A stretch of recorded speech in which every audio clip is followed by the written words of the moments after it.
The atmosphere inside the courtroom was heavy with the scent of old wood and the silent expectations of those seeking clarity. At the center of this world sat Judge Ebony K. Williams, a woman whose presence commanded respect not through force, but through a unique blend of North Carolina warmth, Louisiana soul, and a sharp New York edge. She looked down at the nameplate on her bench, a simple reminder that in this space, the only perspective that carried the weight of law was her own. She was a voice for those who felt unheard, a seeker of freedom and integrity in a world that often lacked both.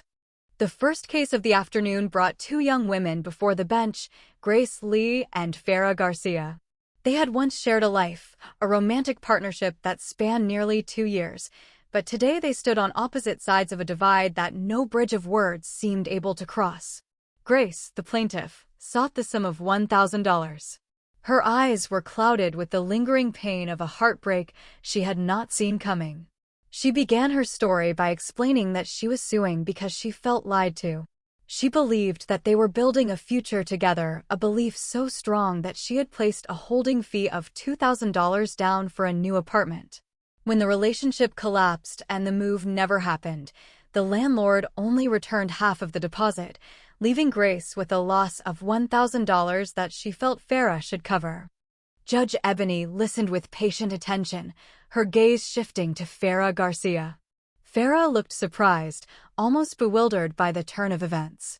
She admitted that while they had discussed the idea of moving in together one day, she had never given her concrete consent to this specific apartment or this specific financial commitment. She had been away visiting her family in San Diego for 1 week, and during that brief absence, Grace had independently toured a unit and paid the holding fee as a surprise. To Farah, this was not a romantic gesture, but a move that felt way too quick and executed without her knowledge. As the testimony continued, the underlying fracture in their foundation became clear. Farah revealed that while she was away, she had reconnected with an old friend. While she maintained that no physical cheating had occurred, the encounter made her realize that her heart was no longer fully invested in the relationship with Grace. She did not want to mislead herself or her partner any longer, so she chose to end things. Grace, however, felt completely blindsided. To her, the relationship was moving toward a beautiful milestone of cohabitation. Judge Ebony reviewed the evidence provided in a folder of messages. The text painted a picture of two people dreaming of a home. There were mentions of rugs and cute paint colors, and messages where Farah had said she could not wait to live with Grace one day. However, the law required more than a dream or a smiley face icon in a text message. The judge spoke with deep empathy, acknowledging that she, like most people in the room, had experienced the sharp sting of growing apart. She explained to Grace that while Farah might have stayed in the relationship a little too long, there was no legal obligation for her to pay for a decision Grace had made unilaterally. The judge noted that Grace had looked at the unit alone, approved it alone, and paid the money alone. With a heavy but firm heart, Judge Ebony dismissed the case, describing the $1,000 as the cost of a hard lesson learned in the pursuit of love and the risks of the human heart. The court then moved to a different kind of grief. Maxwell Connors stood before the judge, seeking $450 from his uncle, Terry Caldwell. This was not a dispute born of a broken romance, but one of a broken family bond and the legacy of a beloved woman who had passed away. Maxwell's late aunt, who was Terry's wife, had been the guiding light in his life.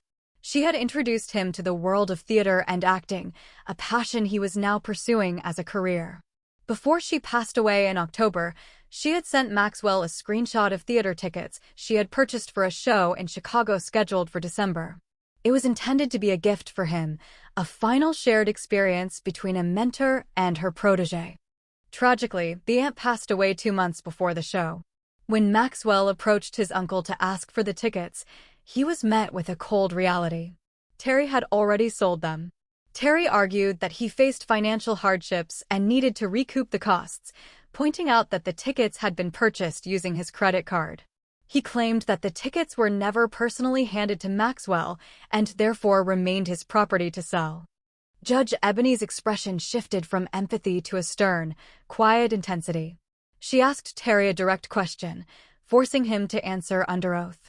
She asked if he would have allowed his nephew to have the ticket if money were no object and there were no financial hardship. Terry's answer was a cold and definitive no. This admission revealed a deeper truth to the court. This was not merely about money, it was about a lack of respect for his late wife's clear intentions and a lack of kindness toward a grieving young man. The judge found Terry's disposition and intentions to be deeply disappointing. She stated that while the credit card might have belonged to him, the intention of his wife was crystal clear through her messages to Maxwell. In a room where justice is meant to be equal and integrity is the highest value, the judge decided that the aunt's gift must be honored in spirit. She ruled in favor of Maxwell for the full amount of $450. As the session ended, the courtroom stood as a testament to the fact that while pain and loss are inevitable parts of the human journey, fairness and the honoring of a loved one's final wishes can provide a small but vital sense of peace and inspiration for the future.